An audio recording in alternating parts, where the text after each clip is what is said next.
Soybean, कपास और तुअर की कीमतें 5 साल से कम है। किसानों का कहना है कि भले ही इस वर्ष सभी फसलों के लिए फसल ऋण सीमा बढ़ा दी गई, लेकिन सोयाबीन, कपास और तुअर के लिए फसल ऋण सीमा अभी भी बरकरार है। इस फसल ऋण सीमा को बढ़ाने के लिए पिछले 5 वर्षों की कीमत के मानदंड निर्धारित किए गए। किसानों का कहना है कि सोयाबीन और कपास की कीमतें 5 वर्षों से नहीं बढ़ी है, जिससे फसल ऋण सीमा अभी भी जस के तस बनी हुई है। बैंक किसानों को 1 वर्ष के लिए ब्याज मुक्त फसल ऋण उपलब्ध कराते हैं। जिले में खरीफ सीजन में 1,06,708 किसानों ने फसल ऋण लिया है।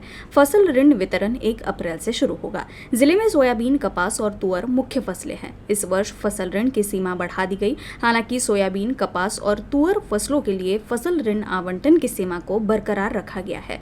पिछले 4-5 वर्षों से इन फसलों की कीमतें नहीं बढ़ी है। सोयाबीन का मौजूदा भाव 3 से 4 हजार रुपए प्रति क्विंटल है। इस वर्ष सोयाबीन की कीमतों में गिरावट आई है। जो किसान नियमित रूप से फसल ऋण चुकाते हैं, उन्हें बैंकों द्वारा हर साल फसल ऋण में 10% की वृद्धि दी जाती है। कई किसान हर साल नियमित रूप से फसल ऋण का भुगतान करते हैं, लेकिन चूंकि फसल ऋण की राशि तय होती है, इसलिए नियमित फसल ऋण का भुगतान करने वाले किसानों को भी अतिरिक्त राशि नहीं दी जाती है। किसान फसल ऋण में वृद्धि की मांग करते हैं, लेकिन बैंक उन्हें देने से इनकार कर देते हैं।